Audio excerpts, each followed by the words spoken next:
وہ 3 کام جو ہمیں نہیں کرنا ہے، نمبر 1 نمازیں نہیں چھوڑنی ہیں۔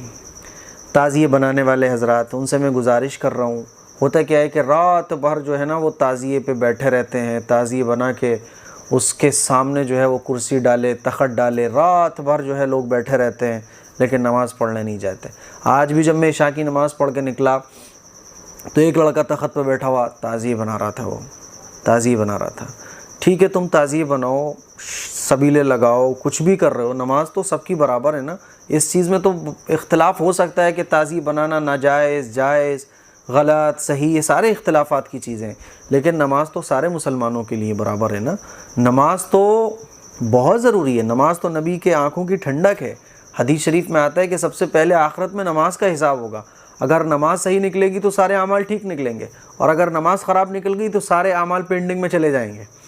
تو بھائی اگر آپ کی نظر میں یہ صحیح بھی ہے، میں یہ نہیں کہہ رہا ہوں کہ صحیح ہے، کیونکہ بہت ساری چیزیں ایسی ہیں جو بالکل بدعات ہیں، خرافات ہیں، لیکن ٹھیک ہے تم کر رہے ہو، نماز تو پڑھ لو یار۔ تمہارے نظریے میں، تمہارے اپنے عقیدے میں وہ چیز ٹھیک ہے، لیکن نماز چھوڑ کے وہ تو ٹھیک نہیں ہو جائے گی۔ نماز کے بغیر تو کوئی بھی عبادت قبول نہیں ہے۔ تو پھر تمہاری اگر تمہارے عقیدے کے مطابق وہ عبادت بھی ہے، وہ دین کا کام لگ رہا ہے تمہیں، لیکن نماز کے بغیر تو وہ بھی قبول نہیں ہوگا نا۔ اسی لیے نماز مت چھوڑو۔ اب وہ لگا ہوا تھا اس میں، عشاء کی نماز پڑھ کے جب میں نکلا، برابر میں مسجد تھی لیکن وہ اسی میں لگا ہوا تھا، تو میں نے دل میں سوچا کہ ہائے، تو تھوڑا تو سوچ یار، جن کی محبت میں تو یہ بنا رہا ہے، کھپچیاں کھڑی کر کے اس پہ جو ہے وہ سجا کے سارا کچھ بنا رہا ہے، پھر تو رات بھر بیٹھے گا اور اس کی حفاظت کرے گا، پھر تو دوپہر بھری دھوپ میں روزہ نہیں رکھے گا، ایک سنت تو یہ چھوڑے گا، روزہ نہیں رکھے گا، نماز تو ایک ٹائم کی پڑھ نہیں رہا ہے، اسی کو تو نے اپنے ہاتھ سے بنایا، پھر اسی کو جا کے دفن کرائے گا۔ کیا ہو گیا تیری عقل کو بھائی؟ کچھ تو سوچ یار۔ تو نماز نہیں چھوڑنی بھائی، سب سے کہہ رہا ہوں جو تعزیے بنانے والے ہیں، پوری رات تعزیوں پہ بیٹھنے والے ہیں، سب سے کہہ رہا ہوں۔ میں فجر کی نماز جب پڑھنے جاتا ہوں تو 10 محرم کو دیکھتا ہوں کہ لوگ اونگ رہے ہوتے ہیں تعزیے کے سامنے بیٹھے ہوئے، لیکن مسجد نہیں جا سکتے۔ کیا ہو گیا کہ مسجد کیوں نہیں جا رہے بھائی؟ مسجد سے اتنی نفرت کیوں ہے؟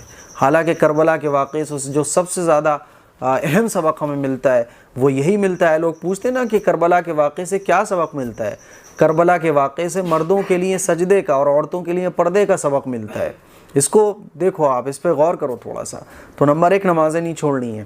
نمبر 2 شریعت کے خلاف کوئی کام نہیں کرنا ہے۔ یہ بڑی بڑی الماریاں تم نے لگا دی، ڈی جے ساؤنڈ لگا دیا، یا حسین کے تم نے میوزک والا اس میں نعتیں بجا دیں، کتنی تکلیف، کتنے بوڑھوں کو، کتنے مریضوں کو تکلیف پہنچتی ہوگی۔ تم نے تعزیوں کے ذریعے سڑکیں جام کر دی، لوگ نکل نہیں پا رہے ہیں۔ شریعت کا حکم یہ ایک تکلیف دینے والی چیز کو راستے سے ہٹا دو، تم خود تکلیف بن گئے اوپر سے نیچے تک۔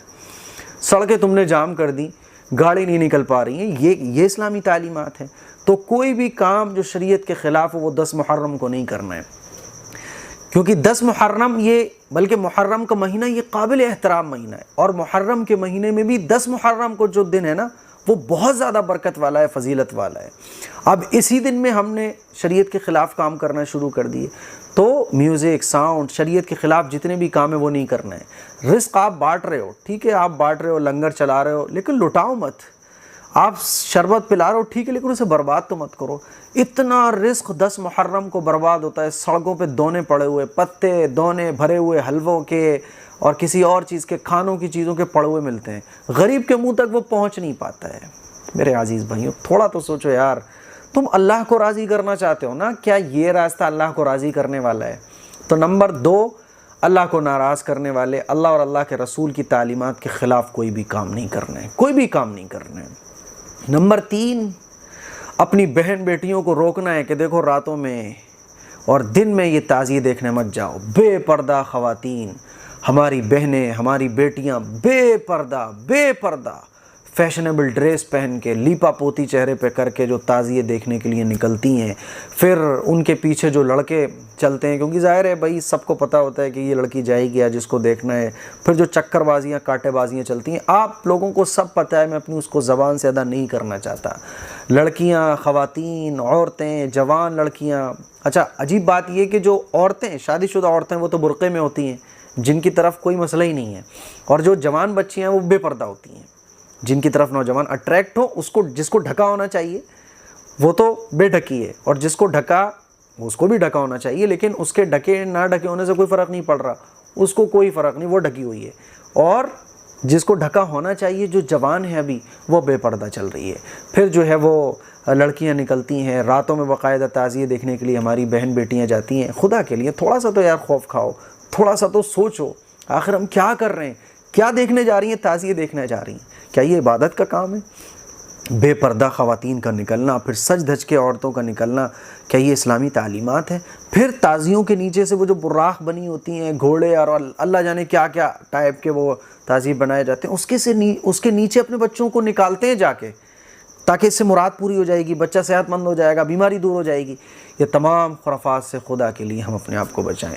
تو اپنی بہن بیٹیوں کو پردے میں رکھنا ہے، راتوں میں نہیں نکالنا، دن میں بھی نہیں نکالنا، بے پردہ ہو کے۔ کیا ضرورت ہے تعزیے دیکھنے جانا؟ کوئی عبادت تو نہیں ہے نا، بغیر شرعی ضرورت کے گھر سے نکلنا جائز تو نہیں ہے نا۔ پھر اتنی بھیڑ میں، جب کہ آپ کو پتہ ہے کہ لڑکے بھی وہاں ہیں، پھر لڑکیاں ہماری بہن بیٹیاں بے پردہ جا رہی ہیں، ہم سب دیکھ رہے ہوتے ہیں۔